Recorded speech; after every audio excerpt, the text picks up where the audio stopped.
감사합니다. 우리가 이제 시편을 통해서 금요기도에 함께 나눈 지가 꽤 오래됐습니다. 벌써 51번째 우리 시편 말씀을 통해서 우리의 기도를 하나님께 올려드리고 있습니다. 시편은 그야말로 가장 놀라운 성경 중에 하나가 아닐 수 없습니다. 특별히 이 시편이 탁월한 것은 바로 시편에 담겨 있는 현실성 때문이에요. 현실성. 시편을 기록한 모든 저자들은 단순히 이 문학적인 아름다움을 위해서 혹은 또 이렇게 내적 감흥이 이렇게 돋아나는 그런 어떠한 이렇게 순간적인 순수한 문학을 향한 이 발로에서 시편을 작성하지 않았습니다. 이 시편 기자들은 대부분 참 고통과 어려움 속에서 눈물 없이는 들을 수 없는 삶의 치열함 속에서 이러한 노래, 이러한 고백을 다른 누구도 아닌 하나님께 올려드리고 있는 것이죠. 오늘 아침 오다시 들으셨는지 모르겠지만 우리 남 목사님 말씀하신 것처럼 시편 1편의 시작은 3편부터예요. 시편 1편과 2편은 하나의 시편으로 간주하는데 시편 1편과 2편은 시편 전체, 시편 150편 전체의 내용이고 3편부터인데 3편이 압살롬한테 이제 추격당해서 정말 많은 위기 가운데 있는 다윗의 이야기입니다. 그러니까 참 보면은 시편의 첫 번째 시편부터가 참 진짜 비참하고 자기 아들이 자기를 죽이려고 하는데 도망쳐 나와 있는 그야말로 누구한테 하소연할 길 없는 아빠의 마음을 담고 있는 것이죠. 그러니까 정말 시편은 어찌 보면 우리의 삶과 깊이 밀착된 현실성을 잘 다루어주고 있다라는 것입니다. 그래서 이 시편은 우리 모든 신자들의 노래요. 우리가 삶 속에서 묵상하면 묵상할수록 우리에게 주는 공감과 위로, 지혜와 소망이 충만하다 할 수 있는 그야말로 하나님께서 저와 여러분들을 터치해 주시는 귀한 말씀이 아닐 수 없는 것입니다. 그래서 이러한 시편을 잘 묵상하기 위해서는 시편을 암송하는 게 제일 좋고요. 두 번째는 시편을 암송하는 것을 넘어서서 시편을 많이 읽는 게 좋습니다. 그 시편은 읽을 때 어떻게 읽으면 좋냐면은 소리 내서 읽는 게 좋습니다. 그래서 150편을 다 읽을 수는 없죠. 150편을 다 읽을 수는 없으니까 내가 좋아하는 시편 몇 구절 정도는 진짜 옛날 사람 선비들 시조 외우듯이 시편 몇 개 정도는 최소 10개 이상은 시편을 주주주주 이렇게 외울 수 있는 우리가 됐으면 좋겠고, 그게 어렵다 할지라도 우리가 아까 불렀던 그 찬양 주의 궁정에서 첫날이 한날이 그 찬양처럼 우리가 저 말씀 들으면은 무슨 말씀인지 한 번에 대번에 이해할 수 있는 그러한 정도로 이 시편의 말씀을 우리가 깊이 우리 마음에 담아놓는 그런 일들이 필요하겠다라고 제가 말씀드릴 수 있습니다. 이러한 시편이 저와 여러분을 다 이렇게 보여주고 있잖아요. 우리 삶을 터치해주고 있는데, 그러면서 이 시편이 보여주고 있는 우리 삶의 현실, 그 현실에는 뭐가 있습니까? 바로 의인과 악인의 대립과 긴장이 있는 거예요. 아와 피아, 적군과 아군, 이렇게 끊임없는 긴장과 대립, 대결 구도가 우리 삶에 놓여져 있다는 거죠. 저는 처음에 이렇게 동화에서나 권선징악 해가지고 동화에서나 이러한 이 대립이, 의인과 악인의 대립이 있나 보다 생각했는데 그렇지 않고요. 삶 전체가 어떤 다른 나 아닌 다른 세력과의 여러 가지 투쟁, 여러 가지 싸움으로 점철되어 있다는 것을 우리는 보는 것입니다. 최근에 이제 선거가 얼마 안 남았죠. 오늘 또 내일 또 이 사전 투표를 또 진행하고 있는데, 이 선거를 하다 보면 또 재밌어요. 이렇게 이 여야가 서로 끊임없이 싸우는데, 어떤 분은 원래 여였는데 야가 되기도 하고 당도 바뀌기도 하고 지역도 달라지기도 하고 뭐 어디 갔다가 또 여기로 오고 뭐 이렇게 하면서 치열하게 계속적으로 싸우더라고요. 가만히 보니까 그 중에 베테랑 몇 분이 토론하는 걸 보면은 토론장 할 때는 막 첨예하게 싸우는데 이 토론 이 바깥에서 대화하는 거 보면은 친구예요, 친구. 그런데 이 표를 더 얻어야 되니까 토론장에서는 막 득달같이 싸웁니다. 그러니까 이게 단순히 뭐 세상이 어떻게 딱 누구는 의인이고 누구는 악인이냐 이럴 수 있습니까? 이건 아주 단순한 생각이고 유치한 생각입니다. 우리 생각엔 그럴 수 있는데 한편으로 보면은 세상이 가진 기본 구조는 그렇다는 거예요. 세상이 가진 기본 구조는 긴장과 대립이에요. 영화 볼 때도 무슨 영화 보는 거예요? 영화 볼 때도 이 뭡니까, 이 범죄도시 2 이러면은 마동석은 너무 악인 같아 보이는데 이렇게 의인이었고, 그죠? 마동석보다 더 나빠 보이는 악인이 또 등장하지 않습니까? 그러니까 참 재밌는 구도죠. 이 구도, 다시 말해서 대립과 긴장, 갈등의 구도가 늘 남아 있는 거예요. 그러한 가운데 이 시편이 보여주고 있는 것은 그러한 대립과 갈등, 긴장, 투쟁, 씨름, 대결 구도 안에서 상처받지 않는 의인을 보여주고 있어요. 상처받지 않은 의인. 제가 이 말씀을요 몇 시간 설교할 수 있어요. 그리고 굉장히 다양한 방식으로 설명드릴 수 있는데 하나님 오늘 저에게 딱 주신 그 말씀 한마디는 바로 그거예요. 자, 이거 봐라. 오늘 이 의인은 상처가 없다. 상처가 없다.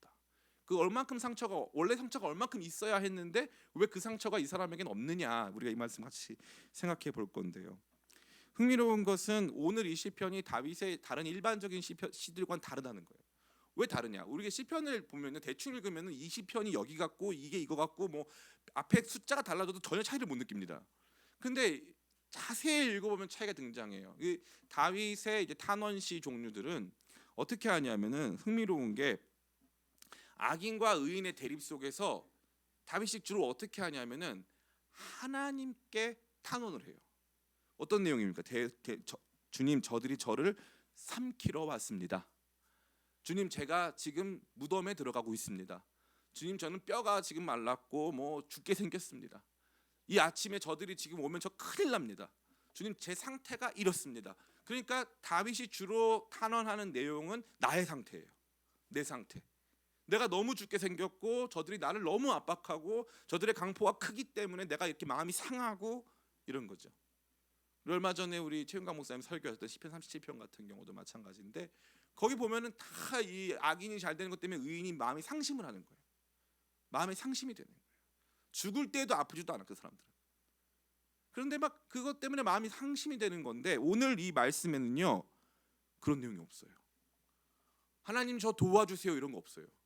악인들이 저를 괴롭힙니다. 저 도와주세요 이게 없다니까요. 재밌는 거예요. 그 말은 무슨 뜻이냐? 여기 등장하는 이 악인의 악함이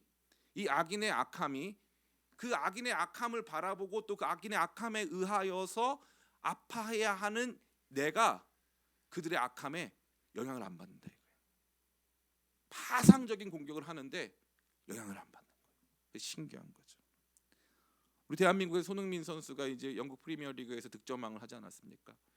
제가 예전에 축구를 안 봤어요. 손흥민 선수 그 텔레비전에 나오기 전까지는 축구를 안 봤어요. 그리고 제가 그게 있는데 목사가 이러면 안 되는데 제가 축구를 보면 꼭 지더라고요. 그래가지고 그 축구를 보다가 그 손흥민이 지면은 끄고 이제 계속 점수만 확인하는 거예요. 계속 점수가 바뀌었나 안 바뀌었나 이것만 확인한 다음에 나중에 이제 다음날 아침에 골 넣은 장면만 봅니다. 골 넣은 장면. 제가 이제 그러고 나서 이제 보고 나니까 축구란 게임이 재밌더라고요. 왜 재밌냐? 볼을 발로 차는데 선수들이 손을 쓰대요. 손을 써요. 손을 어떻게 쓰느냐? 다른 선수 옷을 잡아 당겨요. 우리 같았으면은 축구하다가 옷 딱 당기면은 아 뭐야 왜 발로 해야지 왜 손으로 해? 그만해 할 것 같잖아요. 아 그런 거 없어요. 그런 거 없어요.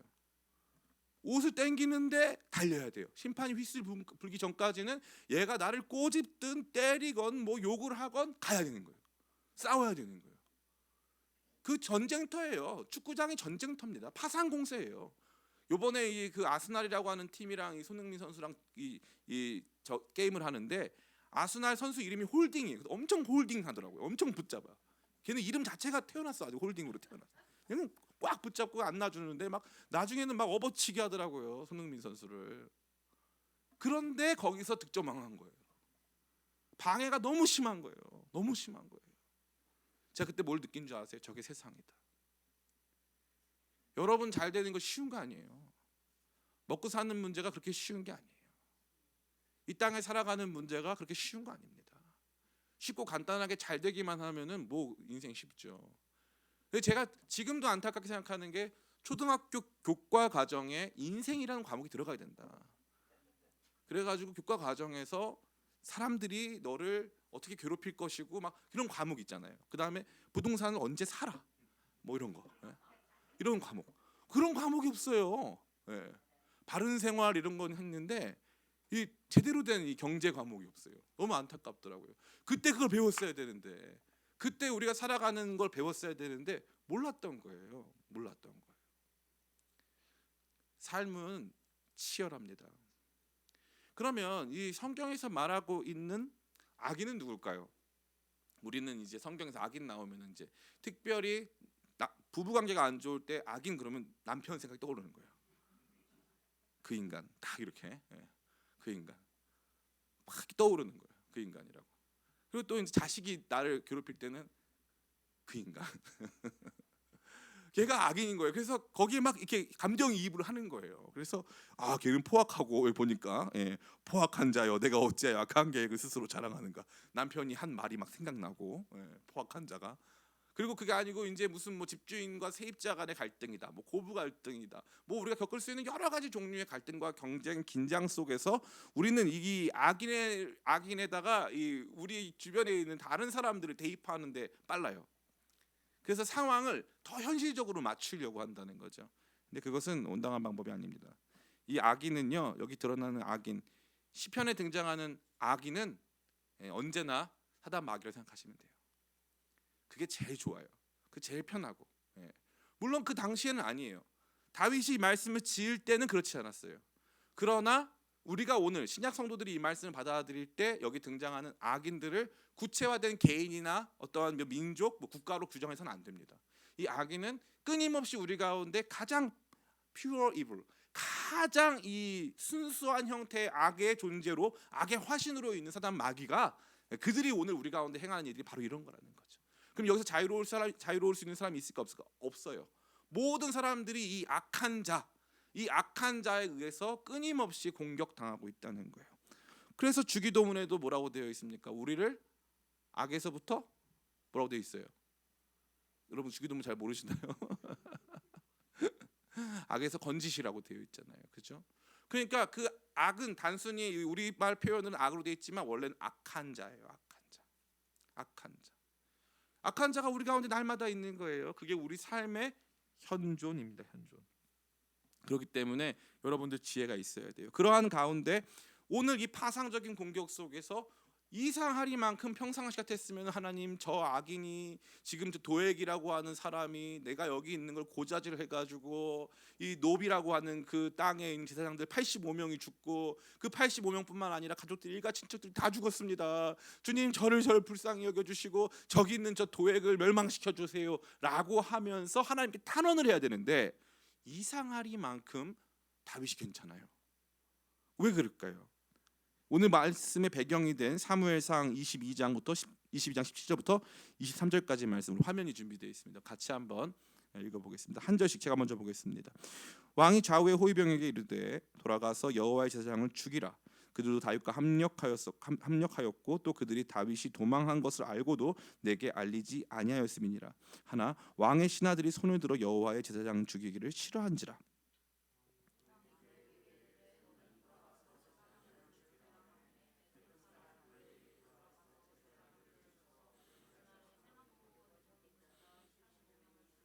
제사장들의 성읍 노브의 남녀와 아이들과 젖 먹는 자들과 소와 나귀와 양을 칼로 쳤더라.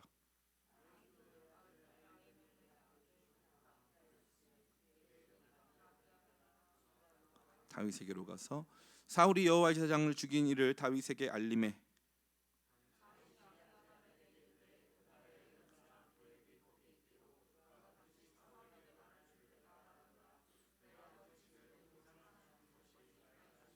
같이 읽겠습니다. 두려워하지 말고 내게 있으라. 내 생명을 찾는 자가 내 생명도 찾는 자니 내가 나와 함께 있으면 안전하리라 하니라. 아멘. 여러분 마지막 말을 보세요. 내 아버지의 집에 모든 사람 죽은 것이 내 탓이다. 그러면은 어떻게 해야 돼요? 좌절해야 되죠. 지금 사람이 한두 명 죽은 게 아니에요. 자기 때문에. 그 보통 사람들이 아니고 여호와의 구별된 제사장들이 85명이 죽고 거기 가족들 아이들까지 다 죽었어요. 한 명 살아남았습니다. 한 명. 그 한 명이 도망쳐 온 거예요. 그러면 내 죄가 너무 크다고 해가지고 막 자수를 하거나 막 낙심해가지고 자기 혼자 도망을 치거나 그래가지고 아무도 모르는 데 가가지고 혼자 있거나 해야 되는데 다윗이 마음이 지금 너무 견고해요. 그죠? 너무 견고해요. 내 탓인 거 인정하겠다 이거예요. 그러나 두려워하지 말고 나와 함께 있으라 이거예요. 내 생명을 찾는 자가 내 생명을 찾기 때문에 내가 너를 보호해 주겠다 이거예요. 기가 막히잖아요. 지금 이 공격은 어마어마한 공격이에요. 다윗의 이 정신을 다윗의 이 멘탈을 바닥부터 뒤흔드는 거예요. 네가 도망을 댕기니까 지금 사람들이 죽잖아 이러면서 막 너 책임이야 막 몰아붙이는 거예요. 그렇지 않습니까? 다윗으로 하여금 내가 지금 어떻게 살아야 될지를 모르겠는 거예요. 내가 살아야 되는 거야? 지금 죽어야 되는 거야? 내가 자수를 해야 되는 거야? 말아야 되는 거야? 별의별 만가지 생각이 드는 거예요. 지금 이 어마어마한 상황입니다. 그랬으면은 지금 어떤 상태가 돼야 되냐면은, 그러면 다윗이 지금 하나님께 어마어마하게 탄원을 해야 되잖아요. 탄원을 안 한다 이거예요. 탄원을 안 한다. 그리고 나서 우리가 보니까 다윗은 그 누구도 흔들 수 없는 평안과 안정 속에 거하고 있다 이 말이죠. 저는 이 부분에 주목해요. 우리 한국 사회는 지나친 책임감과 체면 치레를 중시합니다. 그래서 보니까 이러한 체면 치레 속에서 다른 이들의 기대를 충족시키는 삶을 살아야 한다라고 학습되거나 유전돼요. 그래가지고 계속적으로 내가 누군가한테 폐를 끼치면 안 되고 이 체면 치레를 해야 되기 때문에 남한테 잘못된 일을 행하면 안 된다고 생각이 드는 거예요. 근데 지금 보니까 다윗은 완전히 한 마을 통째로 자기로 말미암아 사륙이 일어났고 자기가 도망치고 있는 이 현장 자체가 너무너무 부끄럽고 힘든 상태가 되어진 거죠. 그런데도 흔들리지 않는, 그런데도 상처받지 않는, 그것이 어디서부터 비롯됐는가라고 우리가 한번 생각해 볼 필요가 있는 것입니다. 첫 번째, 그가 상처받지 않은 가장 중요한 이유는 무엇이었냐면은 다른 것이 아니라, 따라해 볼까요? 묵상이에요. 묵상. 우리 최근에 최은강 목사님이 또 이 셀라가 무엇이냐에 대해서 또 오다시를 통해서 정말 우리에게 학위 논문 수준의 이 이야기를 해주셨어요. 근데 셀라보다는 조금 더 쉬운 마스길이라는 게 등장해요. 오늘 시편 본문 표제가 뭐냐하면 다윗의 마스길, 인도자를 따라 부르는 노래, 에돔인 도액이 사울에게 이르러 다윗이 아히멜렉의 집에 왔다고 그에게 말하던 때에라고 되어 있어요. 이 마스길은 그 성이 마시고 이름이 수길, 마수길 씨가 아니고요. 이 마스길은 뭐냐면은 묵상을 통한 교훈이에요. 깨달음을 말하는 거죠.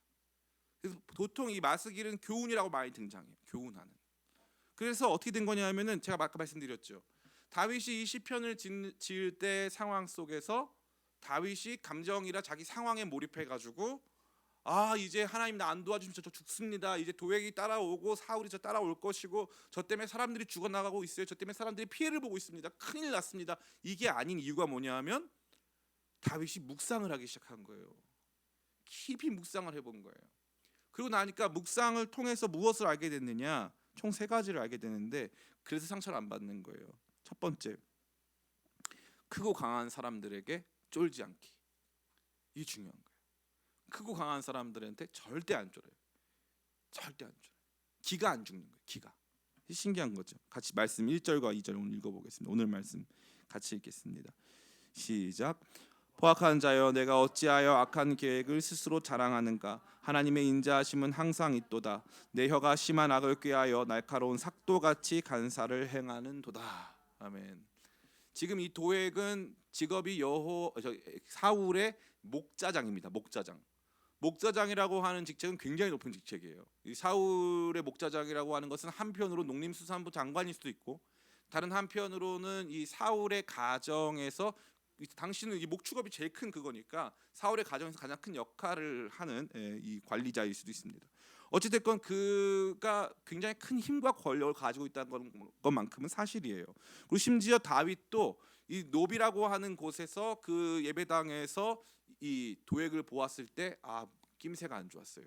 그러니까 친사울 그룹에서 아주 높은 고관이었다라는 것을 알 수가 있죠. 그때 등장하는 말이 1절에 포악한 자여라는 말인데, 이 포악한 자여의 히브리어는 깁보르라고 하는데, 이 깁보르는 용사란 뜻이에요.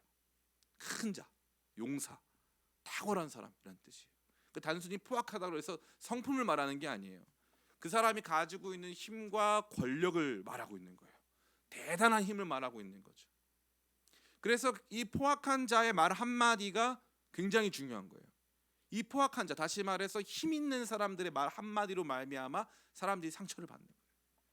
힘 있는 사람들이 한마디 던지기 시작하니까 엄청난 일이 벌어지는 거죠. 그의 힘은요 어마어마했습니다. 이 사울의 지금 잘못된 정신 상태를 이용해서 제사장 85명을 죽이고 그들의 가정 일원을 전체를 다 몰살시킬 수 있을 만큼의 엄청난 힘을 가진 사람이 바로 도액이라는 사람이에요. 이 도액에 대해서 참 놀라운 것은 처음부터 그를 훈계하고 그를 꾸짖으며 이 말씀을 시작한다는 거예요. 포악한 자여, 내가 어찌 악한 계획을 스스로 자랑하는가. 이 자랑이라고 하는 표현은 사실 자랑이라기보다는 찬양 혹은 그것을 아름답게 여긴다 이 뜻이에요. 악한 계획 속에 살아가고 있다는 것을 다 폭로하고 너의 삶이 고작 이거밖에 안 된다. 악한 계획 자랑하고 있는, 찬양하고 있는 그게 바로 너다라고 생각하는 거예요. 힘 있는 사람들, 특별히 도액과 같은 사람들에게. 더 나아가 그가 보여주고 있는 삶의 행태를 꾸짖습니다. 너의 혀는 간사한 삭도와 같다. 삭도와 같다. 다른 사람 다 베어버리는, 다른 사람 상처 주는 그런 것이다 라고 그의 진면목을 다 파헤치는 것이죠. 이것이 바로 다윗이 깊은 묵상 속에서 얻게 된 진리예요. 다시 말해 지금 나보다 힘 있는 자가 누구냐? 나를 죽이고 살리고 할 수 있는 자가 도액 아니냐? 도액이 나를 지금 사울과 함께 추격하고 있는 거 아니냐? 도액이 힘이 세다. 누군가가 나를 어떻게 할 수 있다. 세상이, 권력이, 제도가, 국가가, 뭐 군대가 나를 어떻게 할 수 있다라고 하는 생각을 충분히 가질 수 있거든요. 그런데 다윗은 그런 생각이 없어요. 다윗은 도액을 향해서 야 용사님, 너 그렇게 악한 계획을 자랑하고 그렇게 사람들 마음 상처 주고 살아 하면서 세상에다가 정말 이 이른바 소리를 외치는 거예요. 당당하게 소리를 외치는 거예요. 이 말이 뭐예요? 권력자, 힘 있는 사람, 세상이라고 하는 크나큰 질서 앞에서 당당하고 쫄지 않는다는 거예요. 이게 능력인 거죠. 이게 능력이에요. 그래서 무엇을 통해서 발견했다고 했어요? 마스길, 묵상을 통해서, 끊임없는 묵상을 통해서 보게 된 거예요. 나보다 더 나을 거 하나도 없다 이거예요. 나보다 더 나을 거 하나도 없다. 우리 대한민국에서는 공직에 나가기 위해서는 이제 인사청문회라는 걸 거쳐야 돼요. 뭐 대통령은 인사청문회를 하지 않습니다. 왜냐하면은 이 대선 기간 동안 토론을 통해서 뭐 까일 거 안 까일 거 다 까이기 때문에 인사청문회가 필요 없을 정도로 까여요. 그래서 서로 양측 다. 그래서 다 만신창이가 되어 있습니다 지금. 그런 상태로 이제 다 까이기 때문에 어쨌건 이제 이 인사청문회를 겪죠.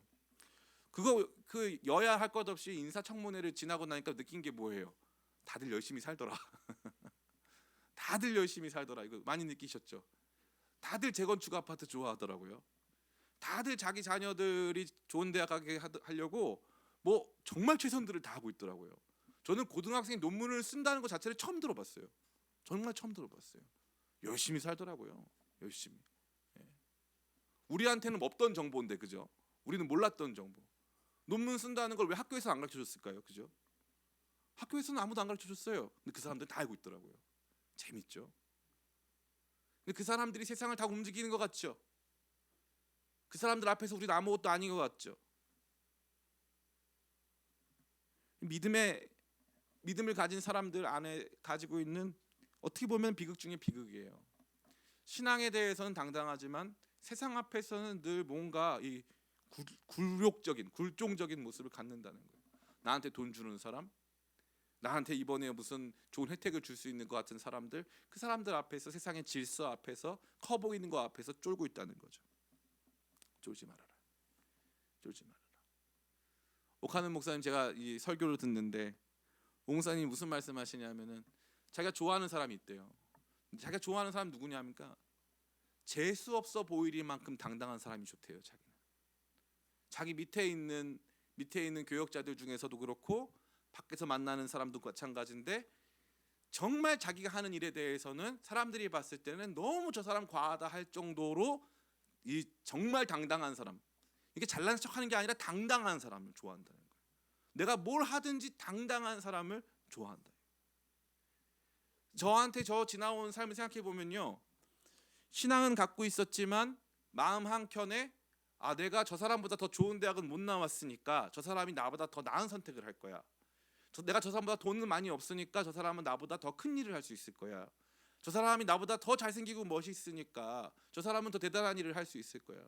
한동안 이게 열등감이 찾아오니까 이 목사님들 얼굴이 왜 이렇게 잘생겼는지, 그 목사님들 다 눈썹 문신했고 나도 해야 되나?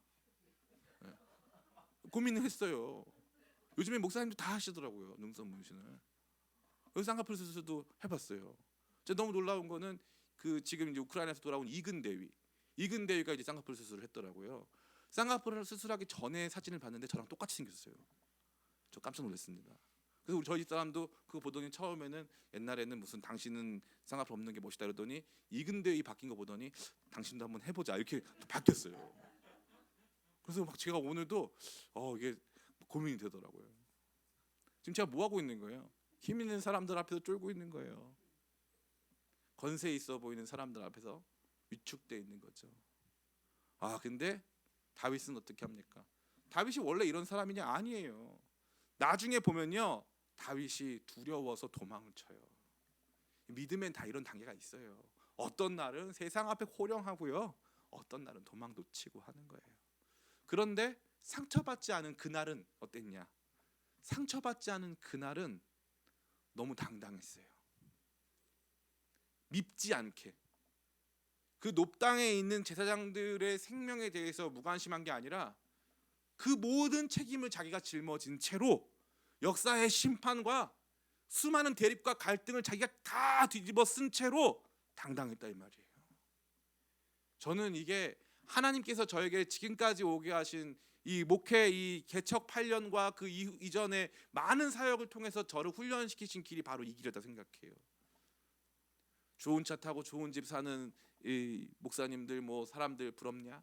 하나도 안 부러워요. 하나도 안 부러워요. 인생 뭐 별거 있습니까? 박사학위 받은 사람들은 우리랑 다르게 살까요? 그렇지 않죠. 이번에 청와대 오픈했잖아요. 청와대 오픈하면서 거기 보니까 청와대 안에도 주방이 있더라고요. 노무현 대통령 라면을 그렇게 좋아해가지고 밤에 라면을 끓여 먹었대요. 저도 어저께 끓여 먹었습니다.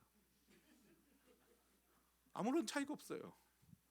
제가 요즘에 우리 최윤강 목사님 통해서 라면 잘 끓이는 법을 배워가지고 라면 면을 이렇게 꾹꾹 눌러주라고 저한테 얘기를 해줘가지고 그거를 집에서도 혼자서 해봅니다. 이렇게 라면을 꼭 2개씩 끓여요. 하나씩 안 끓이고 2개씩 끓여서 하는데 이렇게 해가지고 면을 또 건져가지고 좀 식힌 다음에 이렇게. 제가 무슨 말을 하고 있는 거예요 지금? 사람 사는 거 다 똑같다 이 말이에요. 누구도 라면 좋아해가지고 라면 끓여 먹고 그 대한민국 대통령 비행기 타고 가면서도 라면 먹었다는 거 아니에요. 그게 인생이에요. 왜 쫄아요? 한평생 살다 가는 건데 왜 그렇게 위축돼 있습니까? 묵상을 하면 할수록 느끼는 거예요. 제가 오늘 종로에 가가지고 종묘 사직을 걷다 왔어요. 종묘를 막 걷다 왔는데 세상에서 제일 비싼 거는 저 한강변에 있는 아파트가 아니에요. 평화. 조용해요. 도심 한가운데가 조용해요. 나무 소리 없이 저 하늘 위로 날아올라요. 몇십억짜리 집도 나무를 못 이기겠더라고요. 나무의 풍성함과 아름다움, 생명력, 다른 사람들에게 주고 있는 그 영향을 못 이기겠다니까요. 신기해요. 자연스러워 보이는 게 제일 비싸요. 제일 비싼 거예요. 음식은 안 그렇습니까? 저처럼 외식 많이 하는 사람이 없어요. 맨날 다 사 먹어요. 그럼 교회에서 우리 수요일날 밥 해주잖아요. 이번에 우리 박진현 전사님 몇 그릇 먹었습니까? 우리 최윤강 목사님도 고발해야 됩니다. 많이 먹었어요. 진짜 많이 먹었어요 그날. 박진현 전사님 진짜 많이 먹었고 특별히. 다들 많이 먹었어요. 우리 밖에서 나가서 사 먹는 밥보다 훨씬 맛있더라고요. 그게 뭐예요? 그게 인생이에요. 별거 없다 이 말이에요. 뭐 잘난 체하고 뭐 거들먹거리고 내가 무슨 대학을 나오고 무슨 학위 그런 걸 쫄지 마세요. 각자의 삶을 사는 거예요. 각자의 삶을. 다윗은 지금 도액한테 쫄지 않았어요. 도액이 지금 얼마나 기세등등합니까? 지금 도액은 지금 다윗을 추적하고 있어요. 이제 사울에게 더 등용되어 가지고 원래 이 보세요. 도액, 디귿 이응, 다윗, 디귿 이응 똑같잖아요. 원래 사울의 오른팔이 누구예요? 다윗 아니에요. 다윗이 옆에서 다 싸워주는 거 아닙니까? 그러면 그 자리를 누가 노리고 있던 거예요? 도액이 노리고 있던 거예요. 내가 더 이상 이 양들이나 치고 있을 존재가 아니다 이 말이에요. 내가 여기서 나의 용력을 보여주고 내가 얼마나 결단력 있는 사람인지를 보여줘서 나도 이 공직 생활에서 높은 데 올라가겠다 이 말이에요. 다윗은 거기에 쫀다? 안 쫄아요. 온 세상이 나를 뒤쫓아오지만 안 쫀다 이거예요. 깊은 묵상을 해보니까 너 깃보르, 너 용사여, 너 그렇게 잘난 척하지 마. 너 그렇게 대단하지 않아. 다 똑같은 거야. 너 하나님의 심판 앞에 놓여져 있어. 하나님 너 심판하실 거야. 이 당당함, 이 당당함. 저는 우리 성도님들이 이 땅에서 상처받지 않기 위해서 이 당당함을 가지시기를 예수님의 이름으로 축원합니다. 묵상해봤더니 내 인생이 그렇게 초라하지 않다는 걸 느껴야 되는 거예요.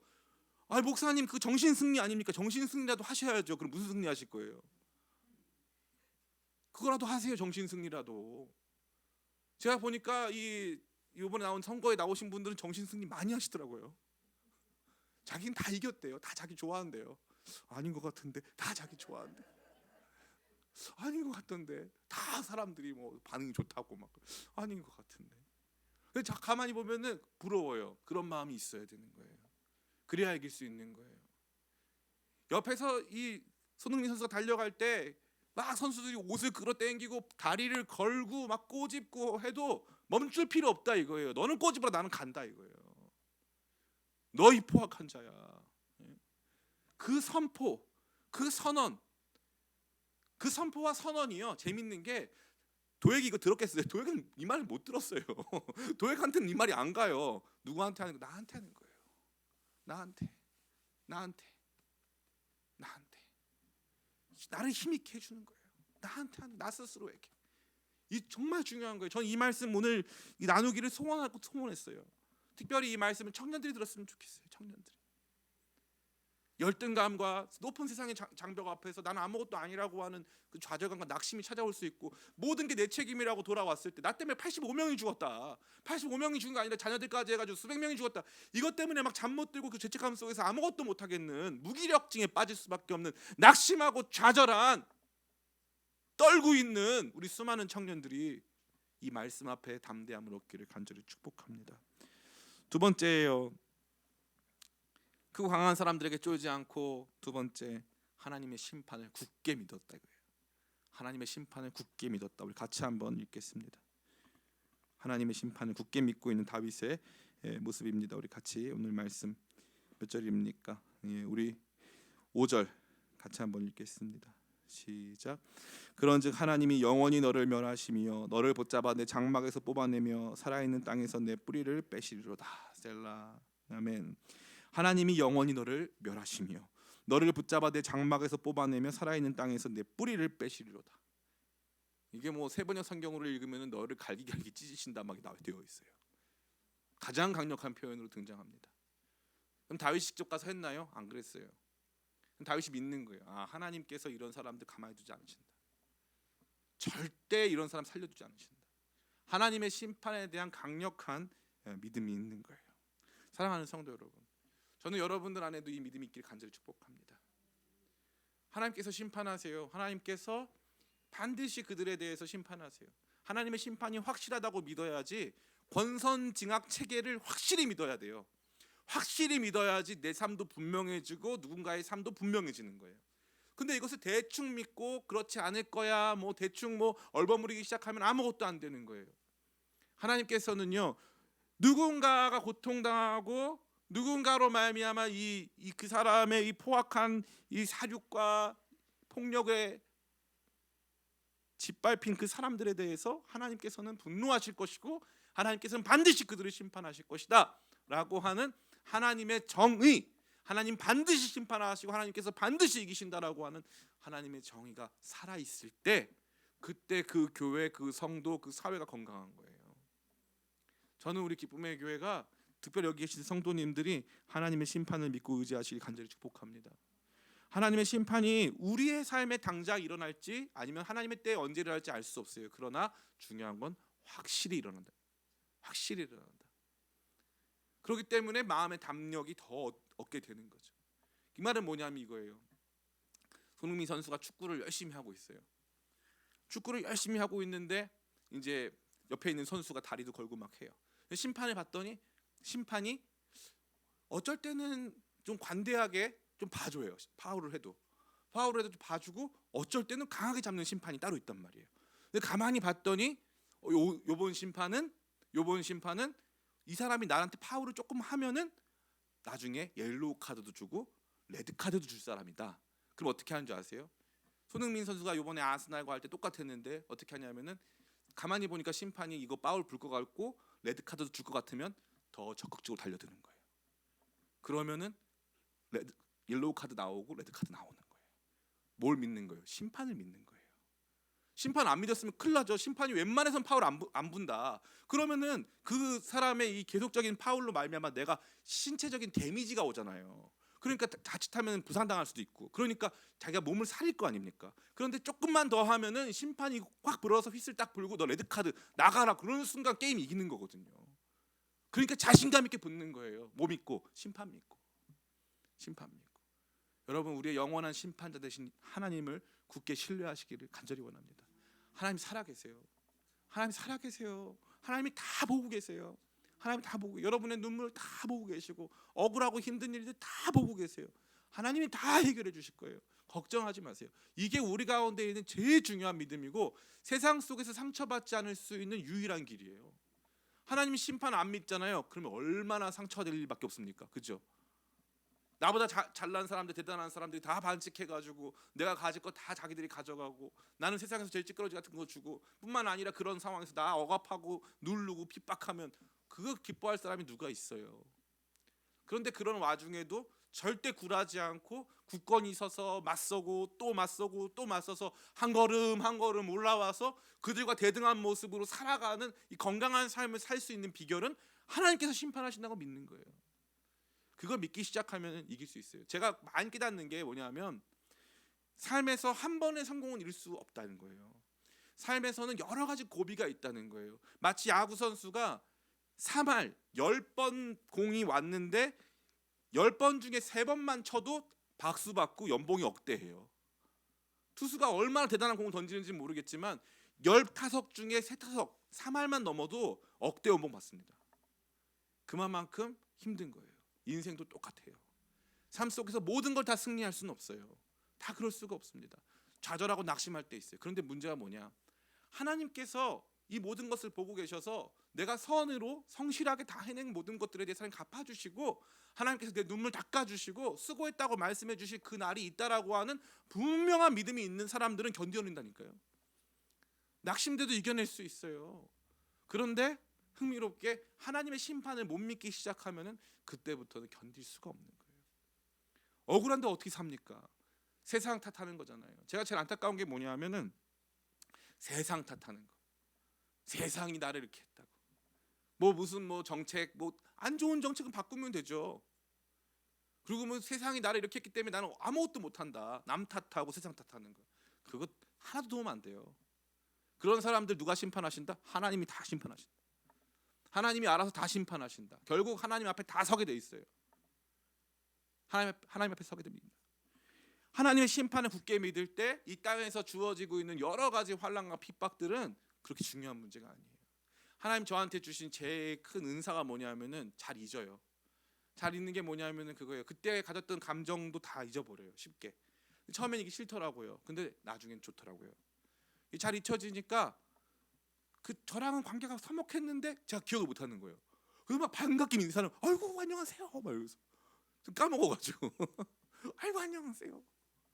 그러니까 재미있게도 제가 막 웃으면서 인사하니까 회복이 되셨어. 그분이 우리 교회 또 나오실 수도 있어요.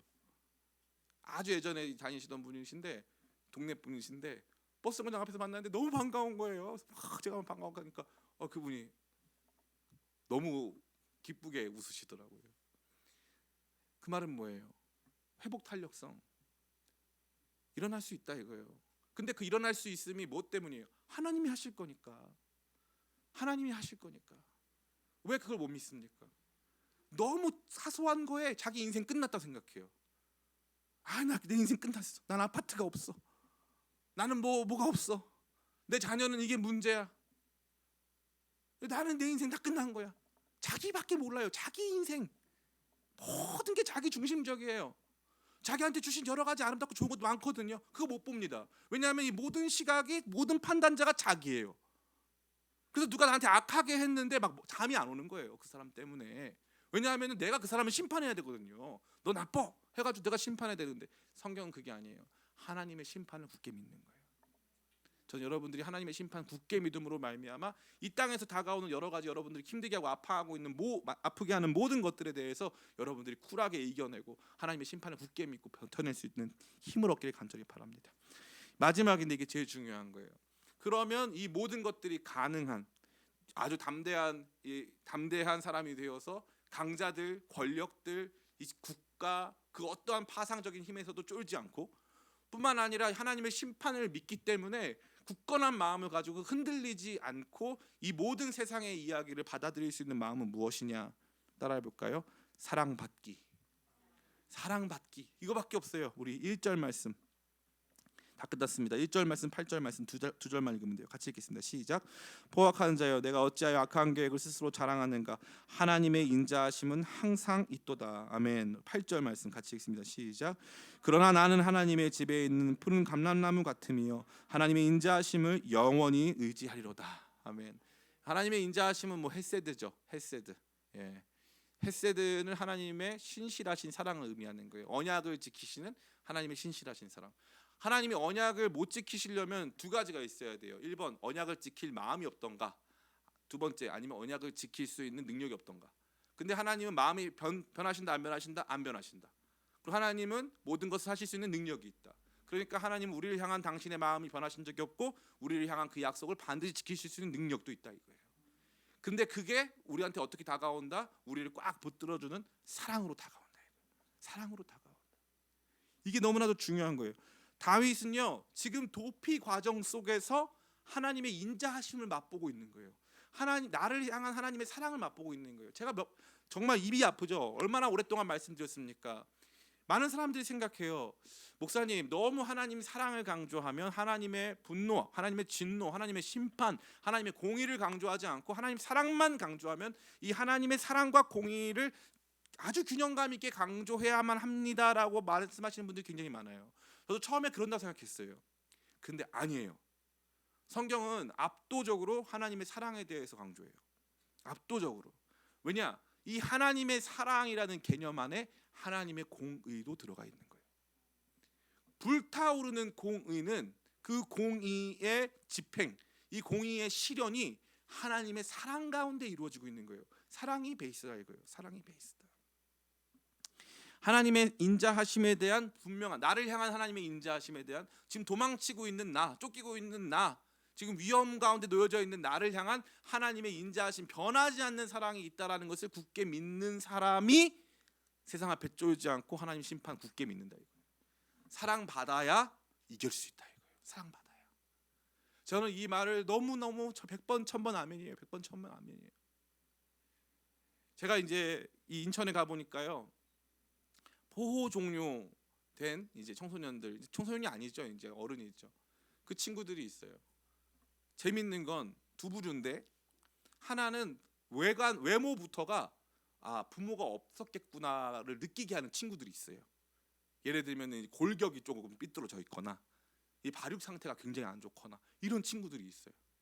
그것도 너무 짠하죠. 근데 한편으로는 어떤 친구가 있냐면은 얼굴이 너무 잘생겼어요. 너무 잘생겼어요. 어떤 딸도 있는데 너무 예뻐요. 그리고 얼마나 유능한지 몰라요. 너무 유능해요. 인테리어 쪽으로 이제 하는 친구인데 천재예요, 천재. 목사님 여기 인테리어는 이렇게 해야 되고 저렇게 해야 되고 여기 이런 사진 보시면 아시겠지만 설명을 해주는데 저희 집사람이랑 저랑 보고 와, 얘는 천재다. 인테리어 이렇게 잘하는 사람 처음 봤어요. 도면도 다 그려요, 자기가. 너무 놀랐어요. 똑똑해요. 근데 문제가 뭐냐? 사랑을 받지 못해서 자기가 안정이 안 되는 거예요. 내가 이렇게 행동하면 이 사람이 어떻게 생각할까? 내가 이렇게 하면 저 사람이 나를 싫어하진 않을까? 내가 이렇게 하는 게 받아들여지는 행동일까 아닐까? 이것 때문에 죽어요, 죽어. 그것 때문에 아무것도 못하는 거예요. 쉽게 낙담하는 거예요. 부모한테 사랑받으면요 그럴 일이 없어요. 부모한테 사랑받으면 어디 가서 실수했다가도 이겨낼 수 있어요. 괜찮아요. 나는 사랑받는 사람이니까, 나 사랑해주는 사람이니까. 예전에 이제 저희 성도님들 중에 저를 이렇게 별로 안 좋아하시는 분들이 많았어요. 한 6, 7년 전에, 6년 전 모일 때. 그때 이제 한 집사님이 저한테, 목사님 어떻게 모든 사람이 다 목사님을 좋아해요? 싫어할 수도 있죠. 이 말을 했는데 저는 그 말에 상처를 받았어요.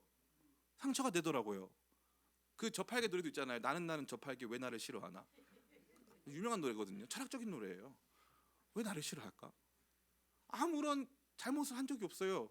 그런데도 저를 별로 안 좋아하더라고요. 제 말투도 별로라고 하고 다 뭐 안 좋아하더라고요. 근데 나중에 되니까 제가 이 목회 8년 하면서 깨달은 진리가 뭔지 아세요? 저처럼 보잘것없고 아무 쓸데없는 이 사람을 하나님이 사랑하신대요.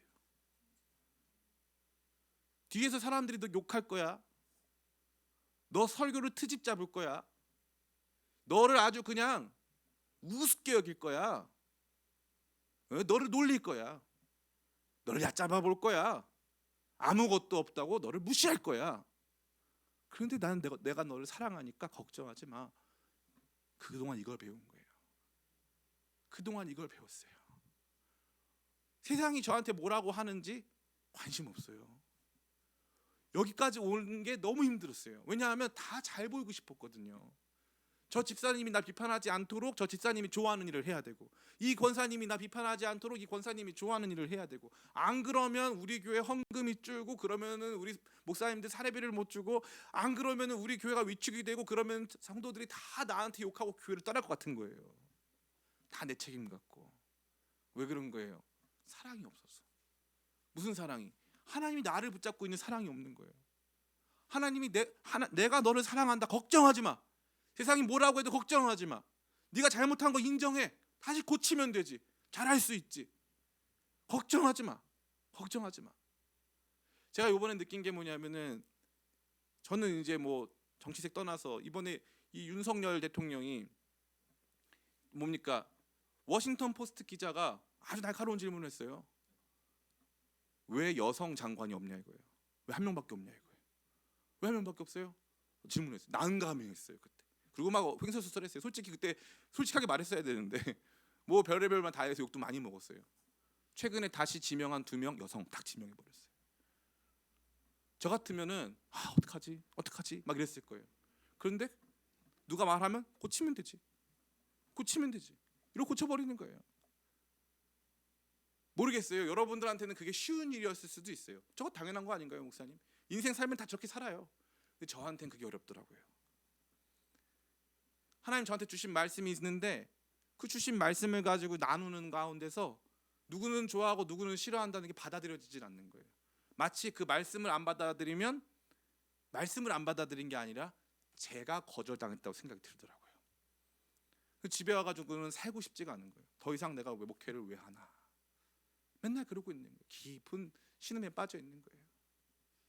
저희 집사람이랑 여행을 갔어요. 너무 힘들어가지고 추운 날 저 바닷가로 여행을 갔는데, 제가 들어가서 잠을 자서 16시간, 8시간 동안 잠에서 안 깨는 거예요. 스트레스가 너무 많아가지고. 왜 그래요? 왜 이렇게 멘탈이 약해요? 왜 이렇게 사람들 앞에서 제가 어떻게 행동해야 될지를 몰라요? 왜 행동이 부자연스럽고 자연스럽지가 않습니까? 사랑받질 못해서. 괜찮아 이 자식아, 걱정하지 마, 웃어. 하나님의 사랑이 우리를 꽉 붙잡아주면요, 저 대단한 사람한테도 쫄지 않는 거예요. 그 하나님의 존재가 너무나도 크면요, 하나님이 심판하시는 거 믿으니까 그냥 쭉 갈 수 있는 거예요. 그런데 사랑받지 못하고 있는 우리가 있으니까 하나님의 인자하심, 하나님의 헤세드를 의지하지 못하는 우리로 말미암아 날마다 위축되는 거예요. 여기에 맞추고 저기에 맞춰도, 끊임없이 맞춰도 온전하지 못한 나를 발견하는 거죠. 이게 정신적으로 또 우리 개인의 정서적 발달에서도 필요한 부분이겠지만 영적으로도 마찬가지예요. 하나님의 의로우심을 배우고 학습하는 게 먼저냐? 아니에요. 하나님의 사랑 가운데 있는 게 먼저예요. 사랑 가운데 있을 때 어떤 일이 발생하는 줄 알아요? 하나님이 깊이 사랑하고 하나님 나 사랑하신다고 믿으면요, 회개가 나와요. 하나님의 크신 사랑 앞에 내가 온전하지 못한 거 발견해가지고 아이고 하나님 이만큼 나 사랑해 주시는데 이거밖에 안 되는구나 이런 거지. 하나님의 사랑은 우리를 버릇없이 만들지 않습니다.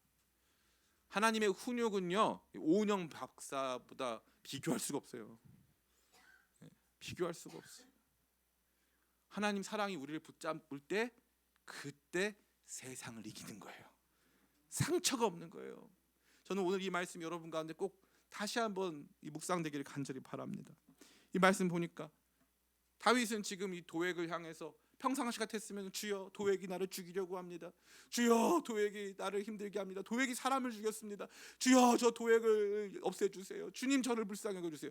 이게 원래 자기 연민과 자기 피의식에 사로잡힌 불안정한 다윗의 노래들의 중심이거든요 사실. 그리고 그 노래도 필요하죠. 당연히 해야 됩니다. 그러나 지금 이 노래만큼은 다윗은 하나님의 굳건하신 사랑인 그를 붙잡아 주기 때문에 당당하게 노래할 수 있는 거예요. 너 포악한 자여, 너 용사여, 너 그렇게 살지 말아라. 하나님이 심판하신다. 그리고 나는 여기 뭐라고 되어 있어요? 이 말씀 너무 좋죠. 8절 말씀, 9절 말씀 제가 읽어드리고 말씀 마치겠습니다. 그러나 나는 하나님의 집에 있는 푸른 감람나무 같으며 하나님의 인자하심을 영원히 의지하리로다. 주께서 이를 행하셨으므로 내가 영원히 주께 감사하고 주의 이름이 선하심으로 주의 성도 앞에서 내가 주의 이름을 사모하리이다. 아멘. 이것이 다윗이 믿는 바예요. 하나님의 사랑 속에 알게 된 내 삶, 내 삶은 하나님의 이 집에 있는 푸른 감람나무다. 푸른 감람나무다. 하나님이 예쁘게 돌보시는 감람나무다. 이거예요. 감람나무는 집 안에 있어요, 집 밖에 있어요? 가보신 분들은 알겠지만 지중해권 가면은 감람나무가 올리브 나무인데 어마어마하게 많아요. 어마어마하게. 집 안에 있는 나무는 그럼 무슨 나무란 뜻이에요? 따먹으려고 하는 나무예요? 관상용이에요? 관상용이에요. 관상용. 그 집 안에 있는 감람나무는 꽃처럼 예쁘게 키우는 나무예요. 예쁘게 관리하는 나무. 그래서 나는 하나님의 집에 있는 감람나무다. 하나님의 집에 있는 감람나무. 너무 아름답지 않아요? 나는 하나님의 집에 있는 감람나무다. 하나님의 인자하심을 영원히 의지하는 그러한 존재로 살겠다. 저는 여러분들이 그것으로 말미암아 세상이 여러분에게 상처 주고 고통 주고 아픔 주려고 할 때 거기에 상처받지 않고 당당하게 뭐 그 사람이 나랑 별거만 차이도 없구만 아무런 문제 없어 하면서 웃으며 넘길 수 있는 모든 상처 고통 아픔 다 이길 수 있는 심적 스트레스와 여러 가지 이 부담 속에서 나 때문에 85명이 죽었어, 나 때문에 사람들이 죽어나가기 시작했어, 나 때문에 저런 문제가 발생했어, 이러한 모든 문제들 다 이겨내고 하나님께서 내게 맡기신 삶 당당하고 멋지게 살아가는 하나님의 사랑 의지하여서 멋있는 성도들 다 되시기를 예수님의 이름으로 축원합니다. 아멘. 잠시 우리